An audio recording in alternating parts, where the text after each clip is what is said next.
দর্শক স্বাগত জানাচ্ছি চ্যানেল ওয়ানের নিয়মিত আয়োজন মুখোমুখিতে, সঙ্গে আছি আমি রিয়াজ হাসান।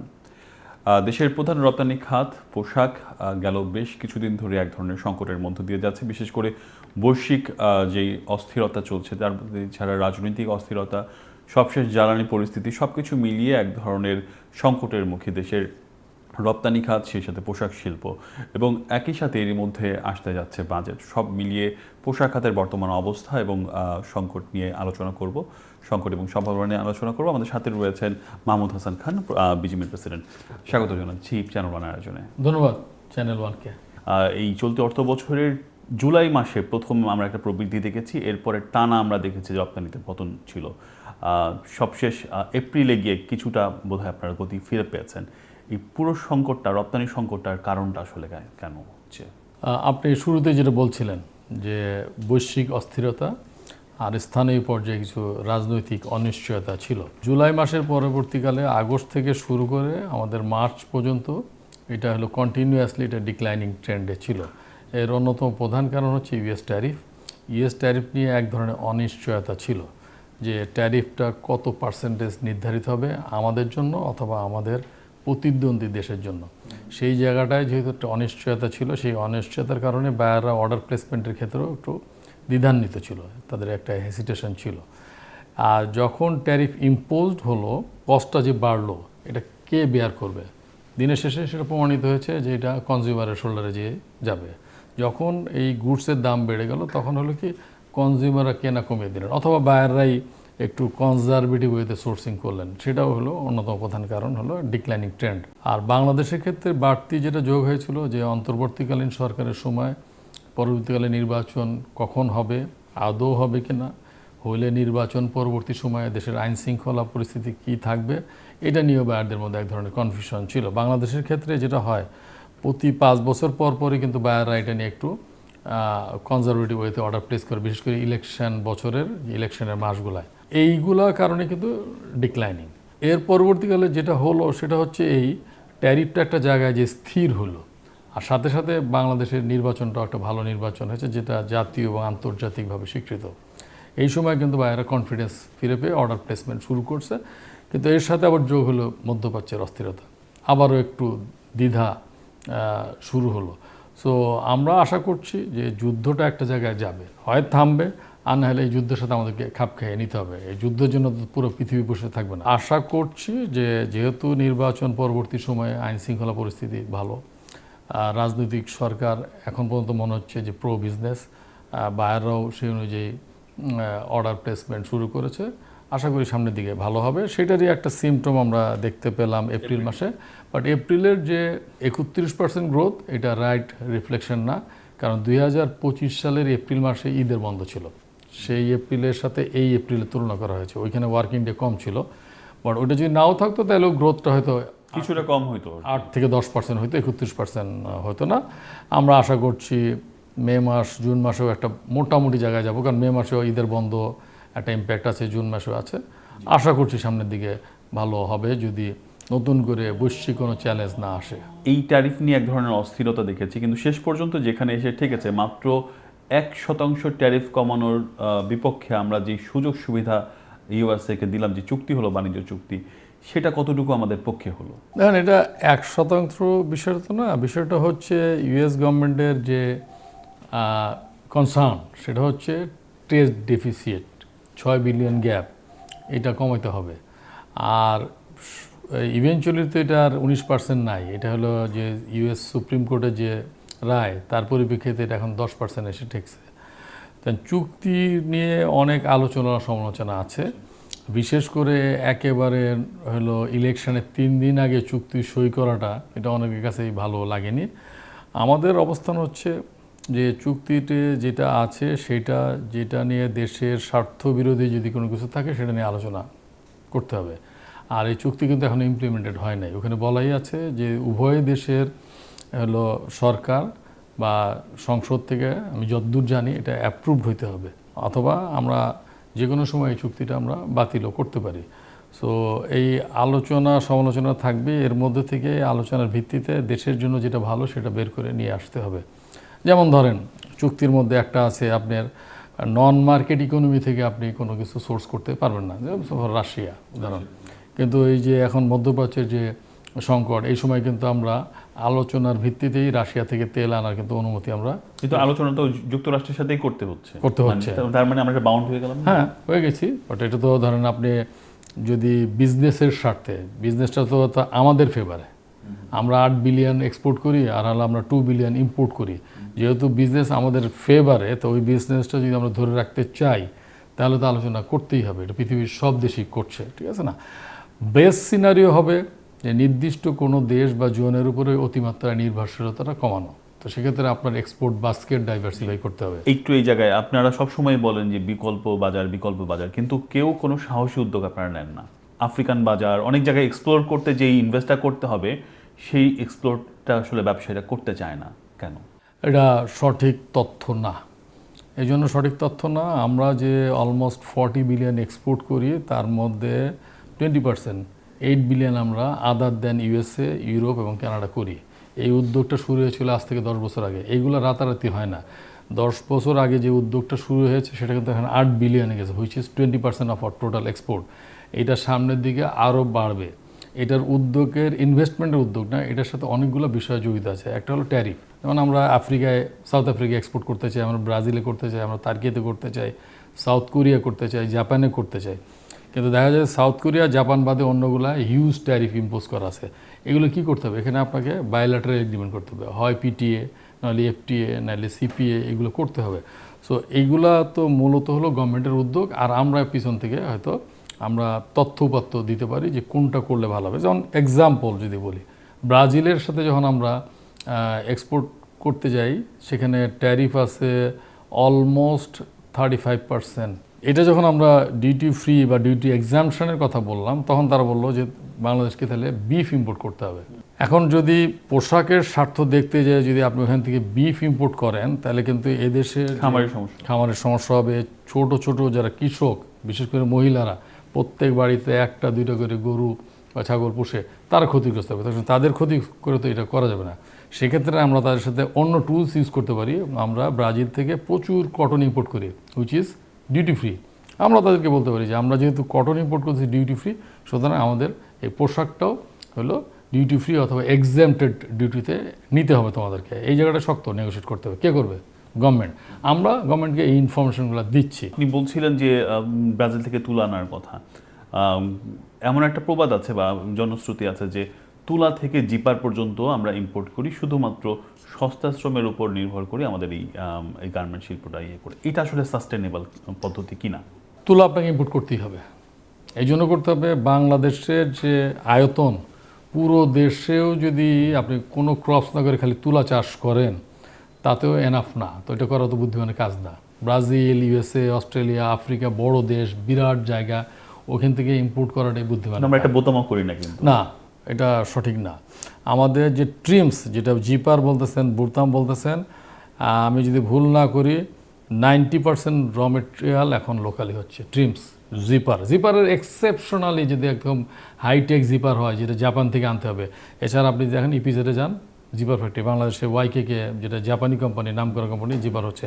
বাটন তো হচ্ছেই। বাটনের ক্ষেত্রে আপনি যে শার্ট পরে আছেন, আমি যে শার্ট পরে আছি, এই বাটন সব লোকাল, কিন্তু মেটাল বাটন অল্প কিছু। এটা আমরা ডাটা দিয়ে বলতে পারবো। সুতরাং value addition day by day বাড়তেছে, এত আমরা নির্ভরশীল না। এরপরে আসেন তুলার পরে যে পরের পার্টটা, সুতা, ফুললি আমরা বাংলাদেশের সুতা, এক্সেপশনাল সোয়েটারের কিছু ভারত থেকে বেশি আনি আর কি। ভারত থেকে আমরা তুলা আনি, সেটা হলো অর্গানিক কটন। আর ভারত থেকে সুতা আনার বিষয়টা এরকম আসে, যদি লোকাল সুতার দাম বেশি হয় কম্পেয়ারিং টু ইন্ডিয়া, তখন তারা ভারত থেকে আনে। সুতার দামের উপর নির্ভর করে যে আমাদের মেম্বাররা কোথা থেকে আনবে। মোস্টলি লোকালি আমরা ইউজ করি এখনও। বিটিএমই তো এক ধরনের অভিযোগ কিছুদিন আগে করলো যে সুতা নিয়ে আমরা ভারত থেকে আনার বা এই ধরনের একটা সংকটের কথা তারা কিন্তু প্রেস ব্রিফও করেছে। দেখেন, আমিও বিটিএমের মেম্বার, ঠিক আছে, আমারও স্পিনিং মিল আছে। জিনিসটা হচ্ছে, ভারতের সুতার দামের সাথে বাংলাদেশের সুতার দামের পার্থক্য যদি 20 সেন্ট হয় পার কেজি, তাহলে সবাই লোকালি নেবে। এটার উপরে যদি হয়ে যায়, তখনই হলো ভারত থেকে আনবে, পাকিস্তান থেকে আনবে, চায়না থেকে আনবে। কারণ এন্ড অফ দ্য ডে আপনাকে গার্মেন্টস বিক্রি করবেন, সেটা কম্পিটিটিভ হইতে হবে। গেল ঈদে আপনারা হচ্ছে গিয়ে বেতন বোনাস দেওয়ার জন্য প্রায় 10,000 কোটি টাকার এক ধরনের স্বল্প সুদে লোন নিয়েছেন। সামনে ঈদ আছে, এবার কি এই ঈদেও কি এই ধরনের চাহিদা আপনাদের আছে কিনা? দেখেন, চাহিদার তো শেষ নাই, কিন্তু আপনাকে রিয়েলিস্টিক হতে হবে। গত ঈদে এক মাসে যে স্যালারি সাপোর্ট দেওয়া হয়েছে এটা অবশ্যই 10,000 কোটি টাকা না, এইটা সব মিলিয়ে মাত্র 2,500 কোটি টাকা। আপনি বাংলাদেশ ব্যাংকের থেকে তথ্য নিতে পারবেন, কারণ এটা দেওয়া হয়েছে 1 বছরের হলো লোন, 12 মাসে পরিশোধযোগ্য, 3 মাসে গ্রেস পিরিয়ড দিয়ে, এবং এটা প্রিভেলিং ইন্টারেস্ট রেটে, কোনো সাবসিডাইজ ইন্টারেস্ট রেটে না। এই জন্য আমাদের মেম্বার থেকে মাত্র 1100 মেম্বার নিয়েছে, বাকিরা নেই, বাকিরা ক্যাপাবল, এই জন্য নেই। এই ঈদে এটা পাওয়ার সম্ভাবনা কম। যারা গত ঈদে নেই তারা যদি আবেদন করে সম্ভাবনা হইতে পারে, but end of the day decision তো ধরেন অর্থ মন্ত্রণালয় এবং বাংলাদেশ ব্যাংক দিবে। আমরা এই ঈদে চেষ্টা করছি, সেটা হচ্ছে এই যে আমাদের প্রায় 8 থেকে 9 মাসের প্রণোদনা আটকে আছে, অর্থ মন্ত্রণালয় এটা ডিসবার্স করে না, এটা একটা প্র্যাকটিস। সেইটা আমরা মাননীয় অর্থমন্ত্রীর সাথে মিটিং করেছি, উনি বলছে যে এগুলো রিলিজ করে দেবে। এটা যদি 8 মাসের পয়সা যদি একবার রিলিজ করে দেয়, সেটাও এক ধরনের আমাদের জন্য একটা কমফোর্ট তৈরি করবে আমাদের ক্যাশ ফ্লোতে। বাংলাদেশ ব্যাংকের গভর্নর হচ্ছে গিয়ে আপনাদের মতোই একজন ব্যবসায়ী, তো যার কারণে হচ্ছে কি তিনি এসে অন্যান্য কাজের আগেই এবার আপনাদের ঈদের আগে আপনাদের লোনটা স্বল্প সুদে যেই লোনটা সেটা ছেড়ে দিয়েছে, এবং এই যে আপনাদের সুযোগ সুবিধা নিশ্চয়ই আপনি বলছেন, সেটা নিশ্চয়ই আপনাদের ঘরানার লোক হিসেবে তিনি দেখবেন, এরকম ব্যাপারটা কি ঠিক কিনা? ঠিক না, এই জন্য সিদ্ধান্তগুলো আসে অর্থ মন্ত্রণালয় থেকে। প্রণোদনার টাকা দেয় সরকার, বাংলাদেশ ব্যাংক টাকা দেয় না। অর্থ মন্ত্রণালয় অর্থ ছাড় করলে বাংলাদেশ ব্যাংকের মাধ্যমে রাউটিং হয়, কারণ যাবতীয় তথ্য উপাত্ত এক্সপোর্টের ডেটা থাকে বাংলাদেশ ব্যাংকে। এলো প্রথম কথা। দ্বিতীয় কথা, যে 1 মাসে যে স্যালারি সাপোর্ট বাংলাদেশ ব্যাংকও টাকা দেয় নাই, অর্থ মন্ত্রণালয় টাকা দেয় নাই। এটা হচ্ছে একটা পলিসি দেওয়া হয়েছে, ব্যাংকগুলোকে বলা হয়েছে যে যে ব্যাংকের সাথে লিয়েন আছে সেই সব ব্যাংকগুলো ওই নির্দিষ্ট ফ্যাক্টরিগুলোকে টাকা দিবে। শুধু পলিসি দেওয়া হয়েছে যে 12 মাস সময়ে এটা পরিশোধযোগ্য। টাকা কিন্তু 1 পয়সা বাংলাদেশ ব্যাংক থেকে যায়নি এবং সরকারও টাকা দেয়নি, পলিসি সাপোর্ট দেওয়া হয়েছে। তো যদি বলেন যে বাংলাদেশ ব্যাংকের গভর্নর আমাদের লোক, অর্থ মন্ত্রণালয়ের মন্ত্রী তো আমাদের লোক, তো আচ্ছা, সেটা একরকম। এলডিসি গ্রাজুয়েশন নিয়ে আপনি শুরুতেই বলছিলেন, এটা হচ্ছে গিয়ে আলোচনা চলছে। এই আলোচনাটা আপনাদের পক্ষে, বিশেষ করে সময়টা বাড়ানোর পক্ষে। এখন আসলে যে সময়টা পেয়েছেন এটা কতটুকু মানে আপনাদের জন্য তৈরি হওয়ার জন্য পসিবিলিটি তৈরি করে, এবং একই সাথে আপনাদের কোনো গবেষণা আছে কিনা? এতগুলো বিজনেস অর্গানাইজেশন, আপনারা কোনো গবেষণাপত্র কেন প্রকাশ করছেন না? প্রথম কথা হচ্ছে যে 3 মাসের ডেফারমেন্ট বা এক্সটেনশন যেটা চাওয়া হয়েছে, এটা এখনও সিদ্ধান্ত হয়নি।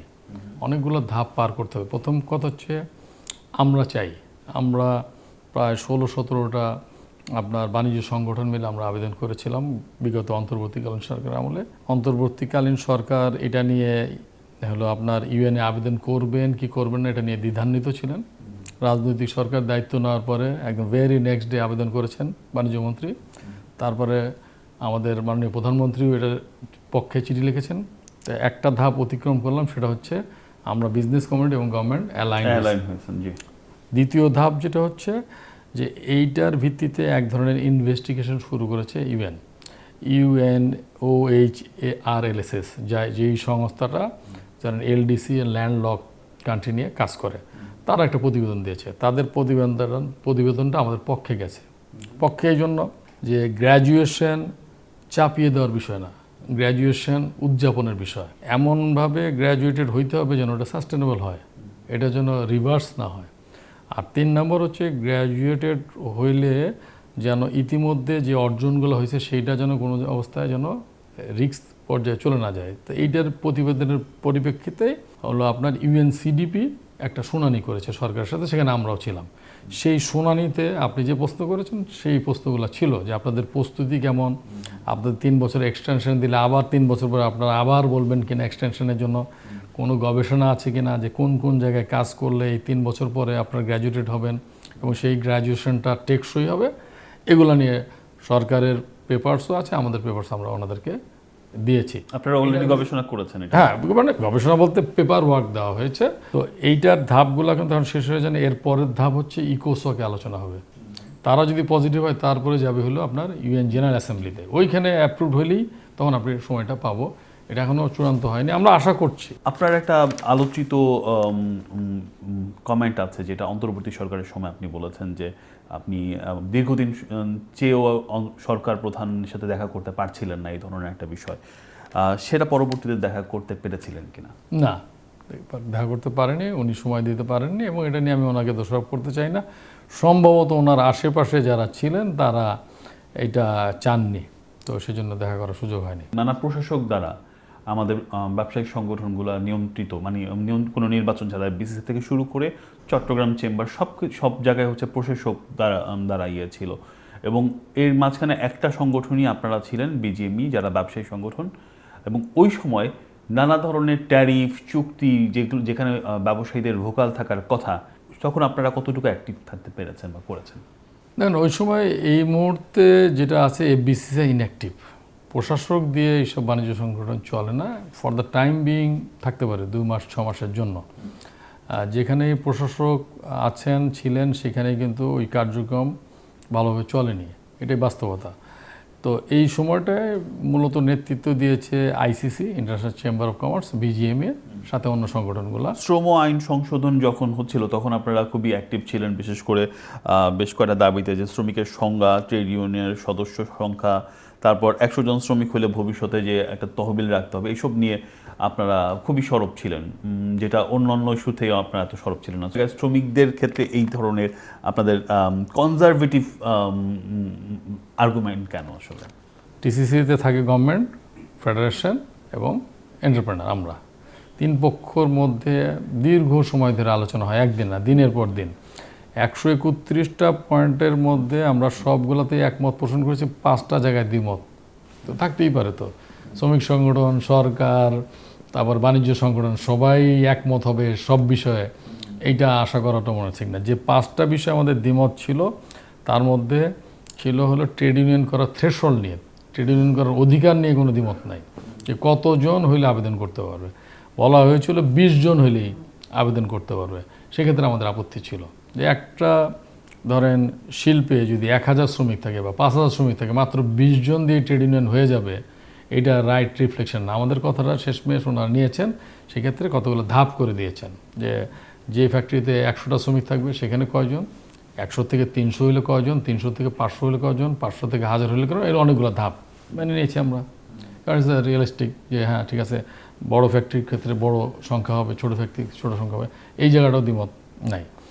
আপনার ওয়ার্কারের ডেফিনেশন নিয়ে একটা দ্বিমত ছিল, যে এখানে একজন এক্সিকিউটিভ ডিরেক্টর, একজন জেনারেল ম্যানেজার, সে ওয়ার্কার পর্যায়ে, এটা তাহলে হবে কি যে কর্পোরেট কালচার যেটা আমরা গড়ে তুলতে চাই সেটা তো আর তৈরি হবে না। ভবিষ্যৎ তহবিল নিয়ে ভবিষ্যৎ তহবিলটার ক্ষেত্রে আমাদের কোনো সমস্যা নাই। আমরা বলেছিলাম এটা যেন ম্যান্ডেটরি করা না হয়, ওদের ইন্টেনশনের উপরে, যে 2/3 যদি চায় তাহলে ভবিষ্যৎ তহবিল হবে। আর এর বাইরে আমরা বলছিলাম সবকিছু সংশোধন, মানে পরবর্তীতে আপনাদের যে দাবিগুলো সেগুলো সংশোধিত হয়েছিল, ডেফিনেশনটা সংশোধিত হয়েছে আমি যতদূর জানি, আর হলো আপনার ভবিষ্যৎ তহবিলটা সংশোধিত হয়েছে, এর বাইরে অন্যগুলো আর হয়নি। সামনে বাজেট আছে, অনেকেই বলে, বিশেষ করে যারা রপ্তানিতে ভালো করছে তারা বলে যে পোশাক খাতকে এক ধরনের বাড়তি সুবিধা দেওয়া হচ্ছে, এবং এটা ডে বাই ডে এই সুবিধা তারা আসলে কবে স্বয়ংসম্পন্ন হবে, এই ধরনের একটা আলোচনা। কোনো বাড়তি সুবিধা দেওয়া হচ্ছে না, এবং আমরা বলেছি বিজিএমই থেকে যে পোশাক শিল্পকে যেই সুবিধাগুলো দেওয়া হয়, অন্য শিল্পকে সেই সুবিধাগুলো দেওয়া হোক, তারা উঠে আসুক। কেন? আমার ক্ষেত্রে তো কোনো বাধা নাই যে কালকে আমি একটা ফুটওয়্যার করতে পারবো না, বা কালকে আমি ফার্নিচার করতে পারবো না, বা কালকে আমি লাইট ইঞ্জিনিয়ারিং করতে পারবো না, যে আমি পোশাক করছি বলে আমাকে পোশাকেই থাকতে হবে, বাধা নাই তো। উল্টো দিকে যিনি আজকে ফার্নিচার শিল্প করছেন, ফুটওয়্যার করছেন, লেদার করছেন, ওনার তো পোশাক শিল্প তৈরি করতে কোনো সমস্যা নাই। বিষয়টা হচ্ছে যে আমাদের সাইজটা বড়, এই জন্য চোখে লাগে। যদি ইনসেন্টিভের কথা বলি, তো পোশাক শিল্পের চেয়ে বেশি ইনসেন্টিভ দেওয়া হয় ফুটওয়্যারে, জুট মিলে, ফার্নিচারে, অন্য অনেক ইন্ডাস্ট্রি। আপনি দেখবেন সুবিধার ক্ষেত্রে যেমন বন্ডেড ওয়ারেজ লাইসেন্স অন্যদেরকে দিলে আমাদের তো কোনো আপত্তি নাই, তো দিয়ে সবাই আমি বিজেপি থেকেই তো বলতেছি যে আমাদের নির্দিষ্ট একটা সেক্টরের উপরে ডিপেন্ডেন্সি দেশের ইকোনমির জন্য ভালো না। তো এই যে ট্রেড নেগোসিয়েশনের ক্ষেত্রে আমাদের এক ধরনের হইলো আমরা ব্যাকফুটে চলে যাই, কেন? Too much dependent. সরকার অলরেডি ঘোষণা করেছে কোনো ধরনের কর ছাড় দেবে না। বাজেটের আগেই সরকার ঘোষণা যদি দিয়ে থাকে যে কোনো কর ছাড় দেবে না, এইটা টু সাম এক্সটেন্ট জাস্টিফাইড, এই জন্য একটা ভঙ্গুর অর্থনীতি ওনার উত্তরাধিকার সূত্রে পেয়েছেন এবং রেভিনিউটা দরকার। কিন্তু আমরা যদি বলি যে ঠিক আছে আপনি কর ছাড় দিয়েন না, কিন্তু ব্যবসা করার যে বাধাগুলো আছে সেটা সহজ করে দেন, পলিসি দেন, যে পলিসির ভিত্তিতে ব্যবসা করাটা সহজ হয়। একটা নির্দিষ্ট পলিসির উপর ভিত্তি করে আপনি একটা ইন্ডাস্ট্রি করলেন, করার পরে ইন্ডাস্ট্রিটা যখন উৎপাদন শুরু করবে তখনই আপনার জন্য পলিসি চেঞ্জ হয়ে গেলো, এটা যেন না হয়। সো এইগুলা দিতে হবে। এই ব্যবসা করার ক্ষেত্রে বিভিন্ন সেক্টরে যে ইনএফিসিয়েন্সি, এটা দূর করতে হবে। আপনি আমাকে কর ছাড় দিন না, আপনি ঢাকা চিটাগাং রুট এক্সপ্রেসওয়ে করে দেন, যেন আমি 3 ঘন্টা যেতে পারি। আমার চোখের সামনে তো উদাহরণ আছে যে আমার যে পদ্মা সেতুকে কেন্দ্র করে যে এক্সপ্রেসওয়ে আছে সেখানে আমি 1 ঘন্টায় ফরিদপুর যেতে পারি, তাহলে আমি চিটাগাংয়ে 2 ঘন্টায়, আমার কেন আজকে 8 ঘন্টা লাগবে? তো এইটা উদ্যোগ নিলে তো আমার ব্যবসা করার খরচ কমে যায়, আমার কোনো হলো রেভিনিউতে কোনো ছাড় দেওয়া লাগবে না। পোর্টের এফিসিয়েন্সি বাড়ান, সিঙ্গাপুরের মতো না হলেও কলম্বোর মতো করেন, মালয়েশিয়ার মতো করেন, যেন আমার ব্যবসা করার খরচটা কমে যায়, আমাকে আমার রেভিনিউ সাপোর্ট দিয়েন না। আপনার এনপিএল যেন ফার্দার না হয়, ব্যাংকিং খাতে যেন লুটপাট না হয়, এনপিএল কমে গেলে ইন্টারেস্ট রেট কমে যাবে, এই জায়গায় ফোকাস করি আমরা। সবশেষ আসলে সরকারের কে বলা হচ্ছে যে একটা ব্যবসা বান্ধব সরকার, আমরাও প্রত্যাশা মনে করি যে ব্যবসা বান্ধব সরকার। এই কয়েকদিনের পারফরমেন্স কেমন দেখছেন? Symptom good. কেন বলছি? যে সরকারের কাছে পৌঁছানো যাচ্ছে, কথা বলা যাচ্ছে, কথা শুনছেন, সব কথায় যে আমাদের কথা ওনারা নিচ্ছেন বিষয়টা এমন না। ব্যবসা সহজ করার ব্যাপারে ওনারা উদ্যোগ নিচ্ছেন, এনবিআরও উদ্যোগ নিচ্ছে। ফলাফল দেখতে পারবো বাজেটের সময় বা ইমপ্লিমেন্টেশনের সময়। 2.5 মাস বয়স সরকারের, এখন পর্যন্ত আমরা যদি বলি আলামত ভালো, বাট এইটা যেন কাগজে কলমে সীমাবদ্ধ না থাকে। যে পলিসি সাপোর্টটা ওনারা দিতে চান এটা যেন বাস্তবায়ন করা যায়, সে ব্যাপারে উদ্যোগ নিতে হবে। পোশাক খাতের আগামী দিন কেমন যাবে বলে আপনার মনে হচ্ছে? দেখেন, বিগত সময় তো আমরা 9 মাস খারাপ করলাম। আমি আশাবাদী আগামীতে ভালো করব, যদি বৈশ্বিক বড় ধরনের কোনো চ্যালেঞ্জ না আসে। আমরা প্রত্যাশা করি আগামী সময়টা ভালো যাবে। আমাদের সমাজের জন্য অনেক ধন্যবাদ আপনাকে। ধন্যবাদ চ্যানেল ওয়ানকে। আবার দর্শক, দেখছিলাম মুখোমুখি। আগামী পর্বে আবারও নতুন কাউকে নিয়ে যুক্ত হব। সে পর্যন্ত ভালো থাকুন, চ্যানেল ওয়ানের সঙ্গে থাকুন।